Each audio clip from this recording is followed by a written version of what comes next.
que Outers a commencé finalement à écrire assez tard par rapport à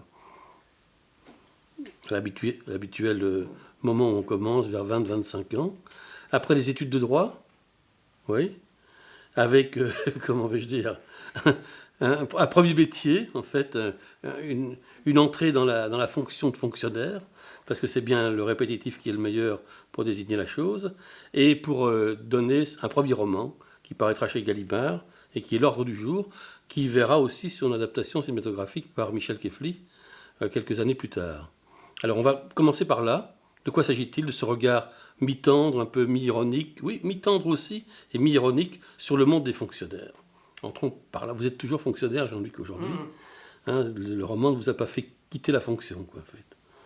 Oui, en fait, l'origine de ce roman, c'est un rapport entre la naissance et la mort, en fait, parce que le livre commence par une espèce d'interrogation sur la naissance du narrateur qui n'arrive pas vraiment à naître, qui se pose des questions sur sa propre survie.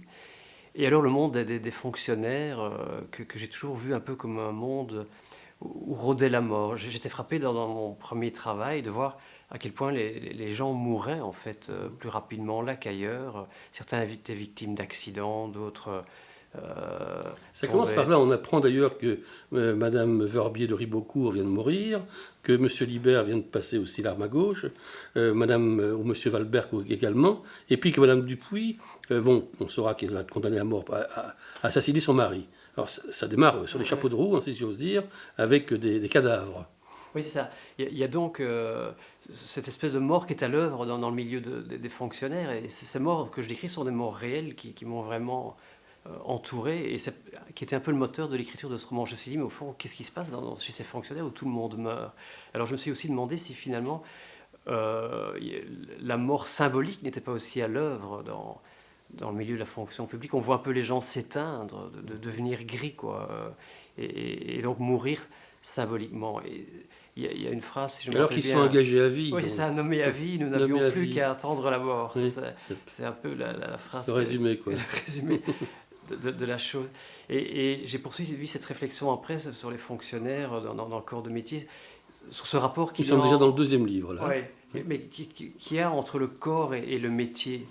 Je me suis demandé si finalement le métier ne moule pas le corps de celui qui l'exerce. Il y a par exemple les dockers et les danseuses, c'est pas le même corps, quoi. Ou le boucher qui est plutôt rouge, le croque-mort qui est plutôt blanc, et le fonctionnaire qui est plutôt gris, justement. Et c'est cette idée qu'il est là un peu en état de survie. Et voilà, c'est un peu ça la première base Les deux premiers romans, quoi, en fait. Oui, c'est ça. Oui, réflexion sur les fonctionnaires aussi. Ouais. Dites-moi, alors, donc, le narrateur, lui, qu'est-ce qu'il fait? Il s'intéresse au quota, il s'intéresse à l'ordre du jour, il inaugure, enfin, il fait inaugurer par son patron des travaux publics, et puis il rédige aussi les discours. Et là, on se rend compte qu'il y a déjà un intérêt chez vous qui va se transmettre de livre en livre sur tout ce qui est la langue, le langage, en fait. Oui, en fait, la langue est liée toujours finalement au milieu qui la véhicule. Par exemple, les patois locaux, ce sont des langues qui sont parlées juste par quelques habitants, quelques centaines, quelques milliers d'habitants, et qui se reconnaissent entre eux. Et alors, j'ai appris que finalement, il y avait une langue d'autres milieux, comme le milieu des administrations, par exemple les notes de service, ou la langue politique, cette espèce de langue de bois comme ça, c'est-à-dire où on assène des vérités mais qui ne veulent pas dire grand-chose, une sorte de langue où le mensonge tient lieu de vérité. Et le stéréotype aussi de véhicule, quoi. Oui, par exemple, j'étais frappé par un terme, le mot parlement, hein, qui est je parle de ça dans La place du mort, qui est fait de parler et mentir. Comme si finalement la parole de l'homme politique était constituée du mensonge, comme si les deux choses étaient indissociables. Et donc le langage politique est un langage en soi. Et alors après j'ai exploré cette question dans d'autres livres, notamment la question de l'aphasie comme langue, finalement langue où il n'y a pas de mots, quoi, ou la langue des fœtus. C'est une langue de communication malgré tout. Oui. Puisqu'il y aura les gestes, il y aura les signes, en fait. Oui. Alors, il y a déjà présent dans ce livre, ce qui sera dans tous les livres que vous avez écrits, toutes les fictions, l'obsession du temps. Et j'en veux pour preuve, c'est Pourquoi l'angoisse du pouvoir s'exprime-t-elle toujours à travers l'ordonnancement du temps? La pointeuse, par exemple. Ça satisfait qui, la pointeuse? Oui. C'est bien parce qu'il y a 3 pages qui sont consacrées à cela, qui concernent tous les gens qui doivent pointer, et qui se disent, mais pourquoi pointe-t-on, en fait? Oui, c'est en fait une manière, de nouveau, pour le pouvoir de s'exprimer, enfin d'exprimer, mais de manière complètement futile, sa propre autorité. Il s'agit effectivement... Le pouvoir a toujours été lié au temps, hein, donc les empereurs chinois ou les papes ou les empereurs romains, la première chose qu'ils faisaient en arrivant, c'était réformer le calendrier. Oui. Et donc, il y a dans la maîtrise du temps quelque chose qui est très proche du pouvoir. D'ailleurs, dans les années, au début du siècle, par exemple, au moment de l'Allemagne naissante, Bismarck voulait que l'heure de référence soit à Berlin et non pas à Greenwich. Et donc on sent très bien qu'il y a là un enjeu de pouvoir. Et bien ça s'exprime aussi dans les administrations, contrôler les faits et gestes à travers l'ordonnancement du temps. Ou à Moscou. Tout le régime communiste voulait que l'heure de Moscou soit l'heure de partout. Ouais, voilà. Ouais, entre autres, c'est une façon d'imposer quelque chose. Mais il y a aussi le fait qu'on se dit, bon, ces pouvoirs, que veut-il? Peu importe qu'on arrive à... Pourvu qu'on arrive à 8 heures top, qu'on parte à 4 heures, ce que l'on fait durant ces jours-là, la journée, n'a aucune importance, est secondaire. Oui. Donc ce pouvoir est vraiment fragile ou alors idiot. Oui, ce sont des faux semblants, c'est comme des trompe-l'œil. Oui. Et donc je disais, ça deviendra une obsession à travers tous vos livres. Comme une autre obsession, ce seront les trous. Puisque on est ici dans des travaux publics, et il y a des fissures dans la piscine d'un côté, et il y a des tunnels qui se creusent.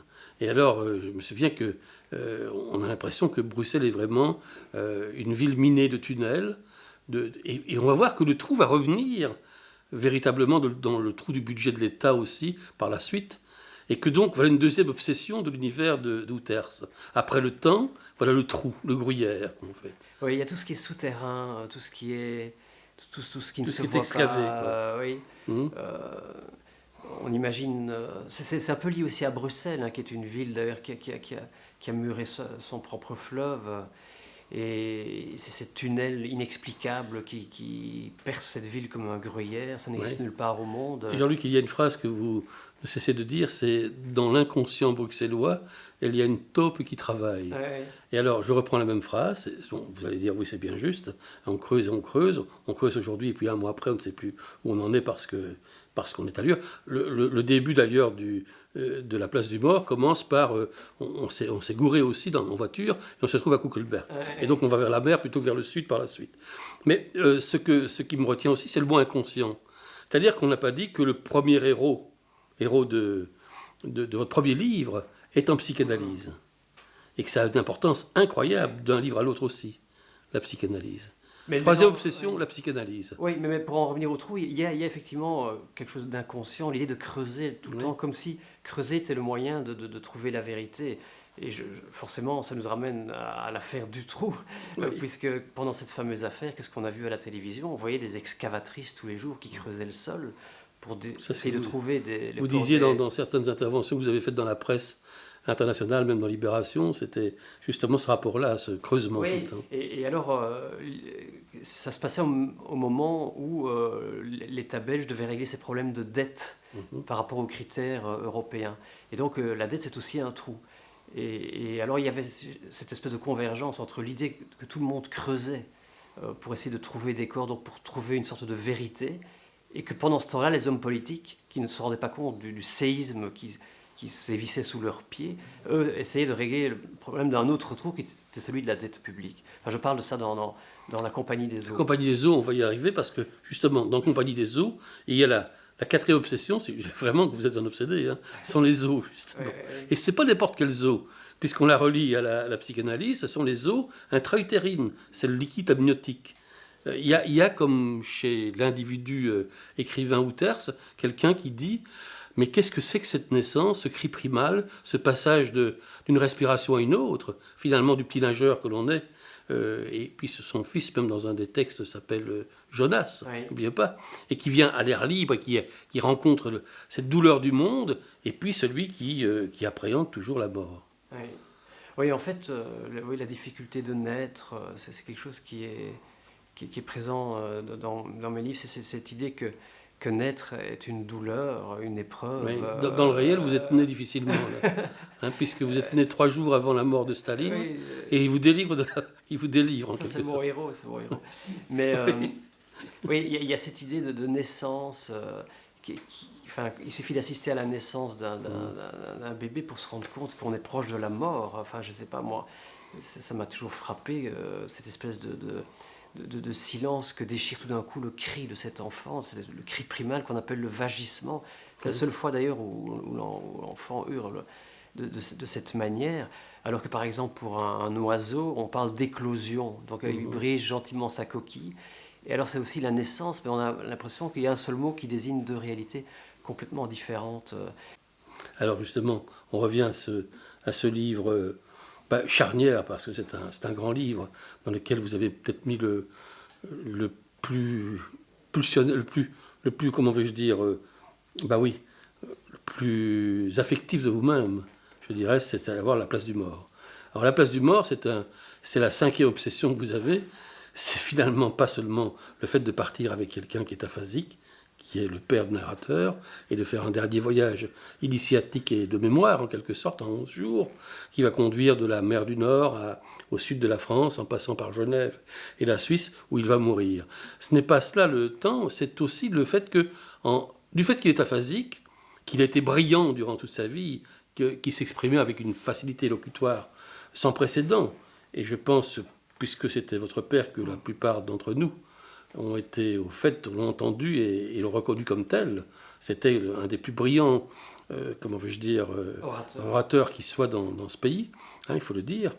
Et le fait aussi que comment vais-je dire, c'est le langage qui va vous être questionné ici. C'est finalement la place de la communication dans la vie, de la parole, et ça va déboucher, parce que vous êtes écrivain, sur la place de l'écriture aussi. Oui, en fait, au départ de ce livre, il y a ce fait autobiographique qui est mon père, qui était donc quelqu'un qui a vécu par la langue et pour la langue. Il parlait, il écrivait, c'était à peu près la seule chose qu'il savait faire. Et tout d'un coup, il a perdu, suite à une attaque cérébrale, il a perdu l'usage de la langue. Et donc, c'est un séisme terrible quand on est face à quelqu'un qui tout d'un coup est privé de ce pourquoi il a vécu. Et alors je me suis dit, il faut que j'écrive là-dessus pour moi-même supporter l'épreuve, parce que quand j'écris le livre, mon père était toujours vivant.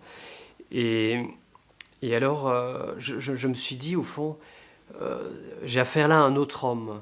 Il y a aussi un changement des rapports. On a l'impression que le père devient le fils, et le fils devient le père. Et je me suis posé effectivement la question de la langue, de l'universalité de la langue, parce que lui, il ne vivait que par la langue française, et puis tout d'un coup, comme il est privé de cette langue, il doit s'exprimer à travers une sorte de langue universelle, qui sont les gestes, les pleurs, les cris, les sourires, les caresses, tout d'un coup une langue des sensations.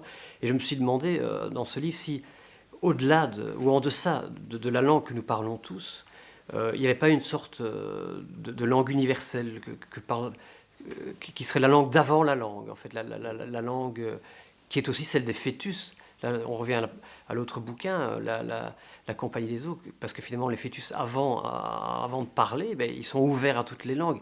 Ils peuvent s'exprimer, ils n'ont d'autres ressources de s'exprimer que par le cri, le vagissement, etc. Mais dans la place du mort, il s'agit là plutôt de choses qui ont trait à l'animalité, je veux dire, de l'être humain, c'est-à-dire finalement tout le fonctionnement du corps, quoi, qui est à peu de choses près, on est des mammifères, et donc il s'agit là